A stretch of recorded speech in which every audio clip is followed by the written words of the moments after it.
I am red-haired and blue-eyed with white skin, with wide eyes, filled with hopes for a brand new day, a new sky. One where I can be sexy without the harmful promises of being called names that hurt my confidence, or lack of confidence as I was raised to have. Because women should be silent, not loud, I was told. Men are the ones allowed to be proud of who they are and what they can be. While women are making sandwiches, men are watching the TV.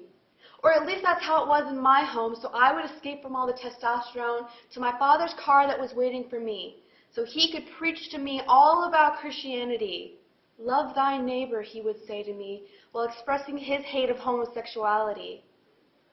Bisexual and promiscuous, I would whisper to myself to hide the fact that I needed help in telling my father that I wasn't straight, or at least that I'm partially straight. And when I go on a date with a man or a woman or whoever it may be, I don't care who's across the table.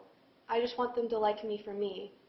And accepting that is something my father can't do because I'm a woman and bisexual and someone who, in the eyes of God and the church, is an abomination, something to be picketed and hated, like every other cause that should be celebrated.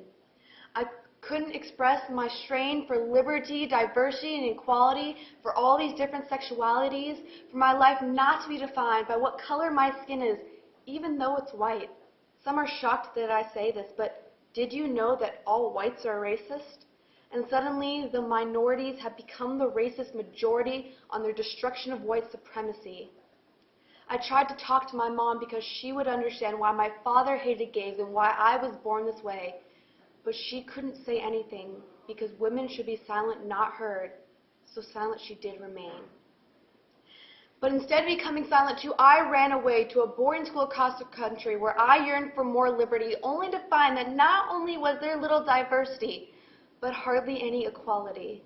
And as I forced myself to kneel each day to the God I hate because he hates gays, I turn to the God that loves me anyway, and I bow my head and I start to pray.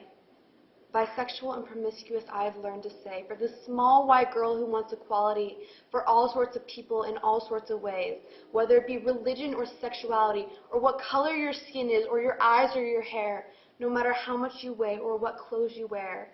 The most important thing I learned from my home across the country, my parents accidentally taught me, is that everyone has their foibles and fortes, everyone has their good and bad days, but it's our job to love them for who they are anyway.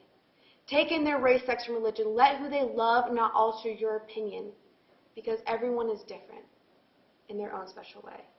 Even though I'm bisexual and promiscuous, I know now that that's okay.